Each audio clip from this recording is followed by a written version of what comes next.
नमस्कार दोस्तों, लोग कहते हैं कि जब मैं यहाँ जुड़ा हूँ तो मेरी बीमारी ठीक हो गई है।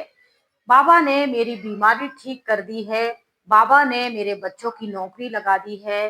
बाबा के घर में जब से मैं आई हूँ मेरे घर में सुख शांति हो गई है। बाबा की ज्ञान सुनने और मेडिटेशन करने से मेरे घर में जो नेगेटिव एनर्जी थी, जो जादू टोना था, जिसने कुछ कर रखा था, वो चीजें दूर हो गई हैं।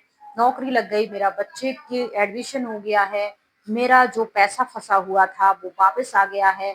ऐसे तमाम अनुभव रहते हैं, लाखों अनुभव आपको इनकी मैगजीन में, पेपर्स में और भी कुछ बुक्स वगैरह होंगी, उनमें कई ऐसे एक्सपीरियंस लोगों के होंगे जिनको पढ़कर बहुत ही मजा आता है और एक पॉजिटिव एनर्जी सी फील होती है, एक मोटिवेशन सा लगता है कि हाँ, अगर मन में सच्चाई हो, सफाई हो तो क्या नहीं हो सकता।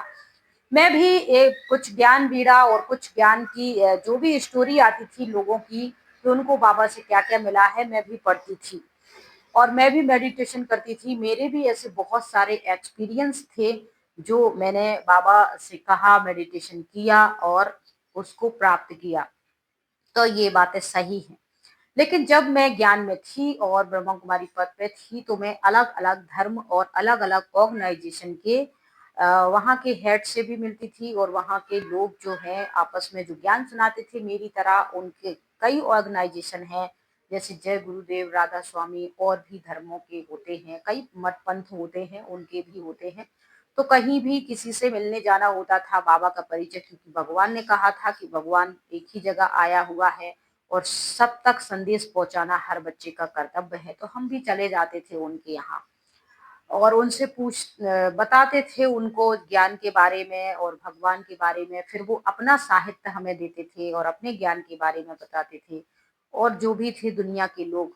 फिर एक भाई आया सेंटर पे और कहता है कि एक उसने गीत का उदाहरण दिया और हमसे सवाल पूछा कि एक माता थी जो श्री कृष्ण की भक्त थी। ये गीत है भगत के बस में है भगवान, और इस गीत में एक बहुत ही प्यारी सी मोटिवेशनल स्टोरी है। जो श्री कृष्ण के भक्त हैं या जो कोई भी देवी देवताओं के भक्त हैं, उनको ये गीत बहुत पसंद होता है और ये स्टोरी उनको बहुत मोटिवेट करती है। तो मैं आप लोगों को जल्दी से सुना देती हूँ। उस भाई ने हमसे कहा कि एक गीत है भगत के बस में है भगवान, एक माता थी और वो श्री कृष्ण की बहुत बड़ी भक्त थी और वो वृंदावन जाती थी हर साल मिलने के लिए और वहां से एक श्री कृष्ण की मूर्ति खरीद के लाई थी और अपने घर में रखती थी। और दिन की शुरुआत चाहे सर्दी, गर्मी, वर्षा, कुछ भी ऋतु हो, चाहे वो बीमार हो, कोई भी तीज त्योहार हो, किसी को कुछ भी करना हो, लेकिन घर में दिन की शुरुआत उनके श्री कृष्ण से ही होगी। और वो प्यार से श्री कृष्ण को लल्ला अपना बच्चा कहती थी और उनसे ही उनकी शुरुआत, साफ-सफाई, भूख खिलाना-पिलाना, भजन गाना, ये सब कुछ उन माताओं का नित्य का काम था। तो इसी तरीके से वो एक बार क्या होता है, माता बीमार हो जाती है और वो अपनी बहू से कहती है, बहू कोई काम कर रही होती है, सासू माँ के बार-बार आग्रह करने पर गुस्से में वो जाती है और श्री कृष्ण को लहलाना-धुलाना शुरू कर देती है और श्री कृष्ण की मूर्ति हाथ से गिर जाती है।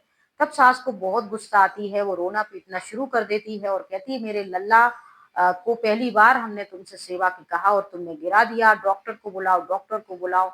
और एक उनका बेटा जो डॉक्टर को बुला के लाता है और जब डॉक्टर चेक करता है तो मूर्ति की धड़कनें चल रही थी। तो उस भाई ने हमसे कहा कि दीदी ये सब क्या है वो मूर्ति में। तब हमने इसका मंथन किया, सोचा, और भी धर्म वालों से हम जब मिले थे तो उनमें भी ऐसे लाखों अनुभव उन लोगों के पास थे कि गुरुजी से जुड़कर मुझे ये प्राप्त हुआ, श्री कृष्ण की भक्ति से मुझे ये प्राप्त हुआ, इन महात्मा जी से नामदान लेने से मुझे ये प्राप्त हुआ। तो ऐसी दुनिया संसार के जब सब लोगों के अनुभव हमने सुने, जो कहीं ऑर्गेनाइजेशन में जुड़े हैं, उनके भी जीवन में परिवर्तन आया, वही जो बीके में जुड़े हैं उनके भी जीवन में सेम वही परिवर्तन आया, जो कहीं जुड़े भी नहीं है, घर में ही अपने इष्ट देवी देवताओं की पूजा करते हैं, उनके जीवन में भी सेम वही परिवर्तन आया। जब ये सारी चीजें हुई तब हमने इस पे मंथन करा और सोचा, तो हमने उस भाई को यही समझाया कि देखिए, सारा खेल जो होता है विश्वास का होता है।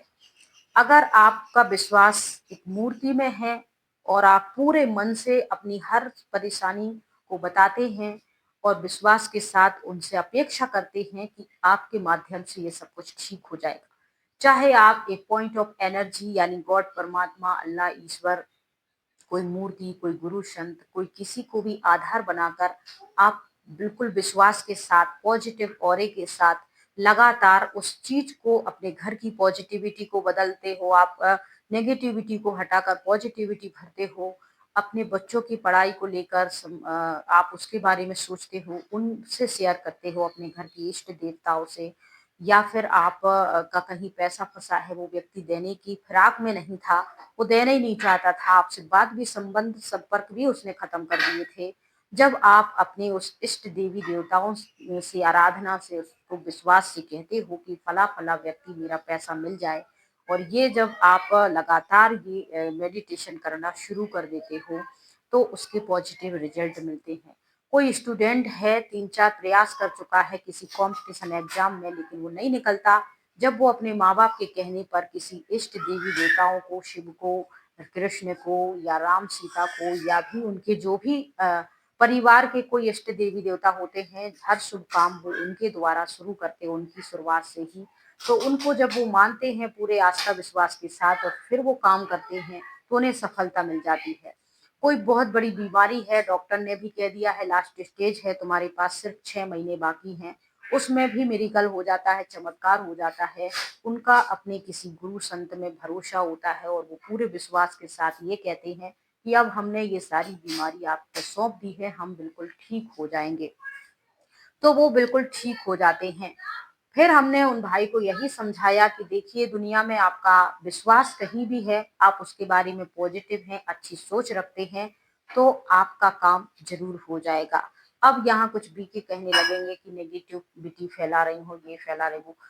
हम बिल्कुल भी कोई नेगेटिविटी नहीं फैला रहे, दुनिया संसार है, और जिसको जहां मानना है, जिसको जहां बुद्धि लगानी है, जो मेडिटेशन करनी है, करेंगे। बीके में जो भाई बहनों के एक्सपीरियंस है वो भी सही है, और जो दुनिया में है जो एक्सपीरियंस लोगों के वो भी सही हैं, और हमारे खुद के जान पहचान वाले कुछ ऐसे लोग हैं जो श्री कृष्ण की भक्ति करते हैं, किसी भी संस्था से, किसी ऑर्गेनाइजेशन से नहीं जुड़े हैं, उनके भी जीवन में बहुत वंडरफुल परिवर्तन आए हैं। तो ये सिर्फ विश्वास का खेल है। आपका विश्वास जहां भी होगा, जिसमें भी होगा, और आप उसके साथ साथ पॉजिटिव जब व्यवहार भी करते रहेंगे, तो फिर आपको वो प्राप्ति हो जाएगी। कोई बड़ी बात नहीं है। हम सिर्फ इतना ही इस कहानी के माध्यम से कहना चाहते हैं कि आप पॉजिटिव रहिए, हमेशा उस चीज के लिए प्रयत्नरत रहिए, करते रहिए, तो वो आपको मिल जाएगी। किसी भी चीज को आप आधार बनाकर पॉजिटिव रह सकते हैं। इस कहानी में फिलहाल इतना ही। इस पूरी कहानी में आपके क्या ओपिनियन है, कमेंट बॉक्स में